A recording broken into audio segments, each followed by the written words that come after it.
Hello, on se retrouve dans cette deuxième vidéo dans laquelle je vais te partager quelle stratégie j'ai mis en place pour trouver mes toutes premières clientes dans mes business en ligne. Et tout ça de manière très pratico-pratique. C'est un format de vidéo en 3 parties, donc si tu n'as pas vu la première où je parle de comment avoir tes premières clientes via de la création de contenu, je t'invite à aller la regarder. Et ici, on va parler de prospection à froid et de vente. Donc d'aller parler à des personnes que tu ne connais pas, que tu n'as jamais rencontrées et aller leur proposer ta solution. Évidemment, il va pas falloir y aller de but en blanc et en même temps, on n'est pas là pour trier des mouches. C'est une expression qui n'existe pas du tout, ça en fait. Mais je vais te donner un exemple de message de prospection à envoyer que j'ai moi-même utilisé pour avoir mes premières clientes pour que toi aussi tu puisses l'implémenter dans ton business en ligne. Je dirais qu'aujourd'hui, la prospection, ça représente 10% de mon business, mais je trouve que c'est ultra important et notamment depuis que j'ai fait évoluer mon mindset sur la vente. Donc, je compte bien développer ma stratégie commerciale par prospection cette année avec un suivi grâce à un CRM, ce genre de choses. Mais je vais déjà te dire là comment j'ai fait pour prospecter vraiment à froid et avoir mes premières clientes. Bon, déjà, on va pas se mentir, la prospection de manière générale, ça fait assez peur chez les entrepreneurs. Ne serait-ce que d'aller faire des interviews clients idéaux, c'est déjà un gros pas pour la majorité d'entre eux. Parce que sinon, clairement, il y aurait plus de boîtes en fait qui survivent si elles peuvent proposer une solution à un problème en fait parce qu'elles auront bien identifié le problème. Mais souvent, le fait d'aller parler à son marché, d'aller vraiment parler à des prospects potentiels, c'est vraiment quelque chose qui fait peur. Alors, si on parle d'aller leur vendre votre solution, moi j'ai vu plein d'entrepreneurs et en fait, la plupart, c'est vraiment ici que ça pêche. Donc, quand j'ai commencé mon premier projet entrepreneurial, moi aussi j'avais peur d'aller vendre directement auprès de ces prospects que j'avais identifiés. J'avais pas envie en fait de ressembler à une vendeuse de tapis, j'avais une mauvaise image de la vente, j'avais l'impression que j'allais déranger ces personnes-là en leur proposant mon produit, mon service. Aujourd'hui, ça me paraît vraiment mais à des années-lumière de ce que je pense et de ce que je sais de la vente. Mais ce que je veux te dire, c'est que je comprends tout à fait le mindset potentiel dans lequel tu es aujourd'hui vis-à-vis de la vente. Si tu penses que voilà, tu vas passer pour une vendeuse de tapis ou si tu vas aller déranger des gens ou si tu as peur tout simplement d'en parler, je vais te partager des petits tips qui moi m'ont aidé. En fait, j'ai vite balayé ces peurs en travaillant sur 3 choses. Déjà, mon mindset au niveau de la vente, la confiance en mon produit, la confiance en mon offre et ma confiance en moi pour balayer ce syndrome de l'imposteur. Parce que oui, je pense qu'il faut vraiment travailler sur ces 3 aspects-là pour dépasser ses appréhensions, dépasser sa peur de vendre. Et je vais te donner la structure très concrète des messages de prospection à froid que j'envoie. Mais juste avant, j'aimerais faire un petit point mindset sur la vente. En fait, le changement qu'il faut faire, c'est que si vraiment tu crois en ton produit, si vraiment tu veux avoir un impact sur la vie de tes clients, de tes clientes, si vraiment tu crois en ton produit, qu'est-ce qui fait que tu n'oseras pas aller le vendre? Qu'est-ce qui fait que tu n'oseras pas aller le proposer? Qu'est-ce qui fait que tu ne veux pas qu'il soit entre les mains du plus grand nombre de personnes? Il faut bien comprendre une chose ici, c'est que la vente, c'est proposer une solution à quelqu'un qui a un problème.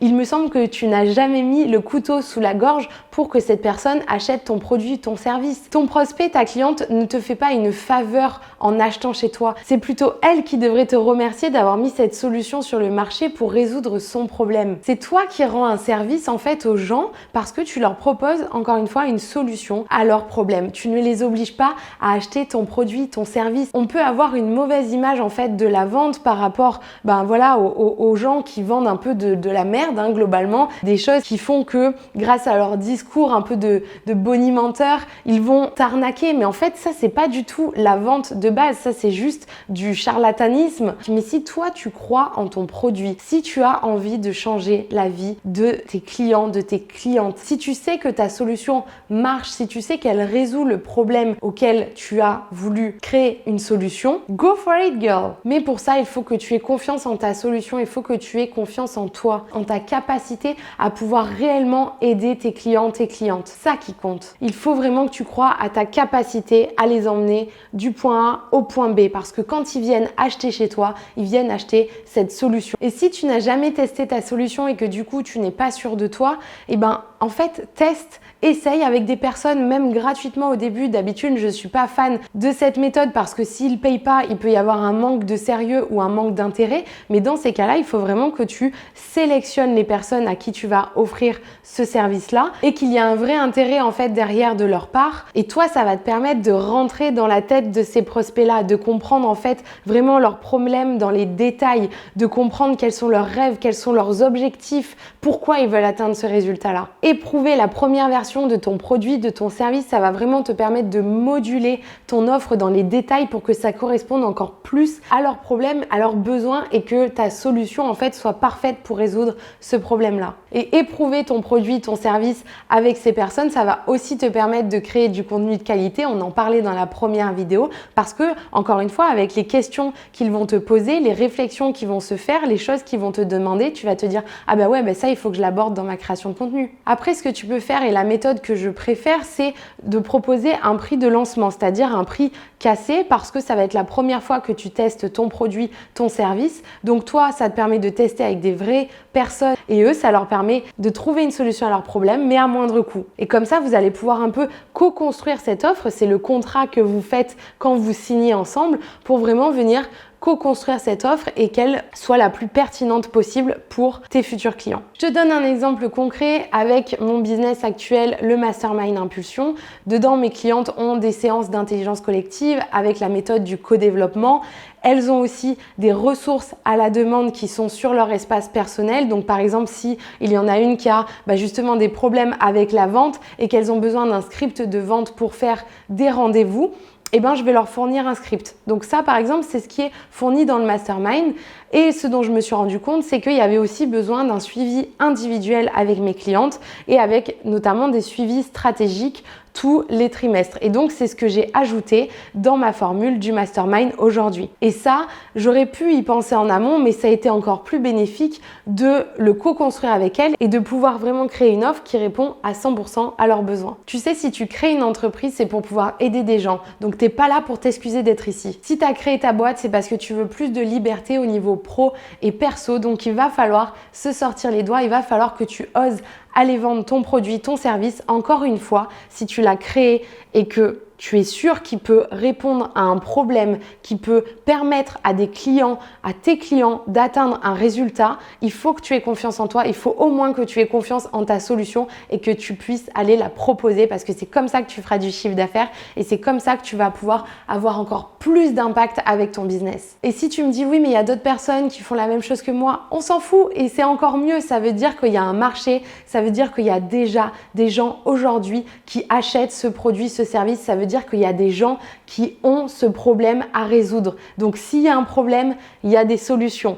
Et donc, une des solutions, c'est de partir avec toi, avec ta personnalité et ça, personne d'autre ne peut te l'enlever. Je te donne un exemple. Pense à 2 business coachs qui pourraient t'aider à générer plus de cash avec ton business. Elles font la même chose, elles ont la même promesse, elles veulent t'offrir le même résultat. Pour autant, est-ce que tu partirais avec les deux? Pas forcément. Des business coachs, il y en a des dizaines, mais il y en a une qui va faire plus mouche parce que peut-être elle te correspondra plus de par le contenu qu'elle propose, de par l'expertise qu'elle a, de par sa personnalité. Et bien pour toi, c'est la même chose. Show up for yourself, girl.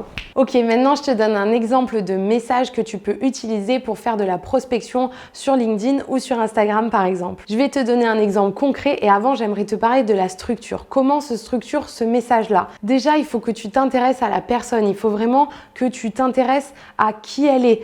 Est-ce que toi, tu as envie de bosser avec elle? Est-ce que toi, tu t'imagines qu'elle peut être une cliente? Est-ce que toi, tu as envie de l'avoir comme cliente? Ensuite, tu vas faire une prise de contact. Si tu peux amener quelque chose de positif directement, un compliment, quelque chose dans sa manière de travailler ou dans l'énergie qu'elle dégage, ça peut être très chouette. Et ensuite, tu vas amener le lien avec un de ses posts, un article qu'elle a créé, une vidéo qu'elle a faite. Tu vas faire le lien entre le contenu qu'elle a créé et la problématique que tu résous. Ensuite, tu vas enchaîner par une présentation succincte de ta solution et terminer par un call to action. Ça, c'est absolument nécessaire pour vraiment ne pas laisser la personne un petit peu en mode qu'est-ce que je dois répondre, qu'est-ce que je dois faire, mais vraiment l'inciter à faire une action si ça l'intéresse. Comme ça, toi, ça t'enverra un signal de est-ce que en fait elle est intéressée ou est-ce qu'elle s'en fiche ou est-ce qu'elle n'est pas prête. Enfin bref, comme ça, tu auras des réponses. Ce call to action, ça peut être une proposition de rendez-vous, ça peut être être de participer à une masterclass, ça peut être de vous rencontrer. Donc je te lis le message concrètement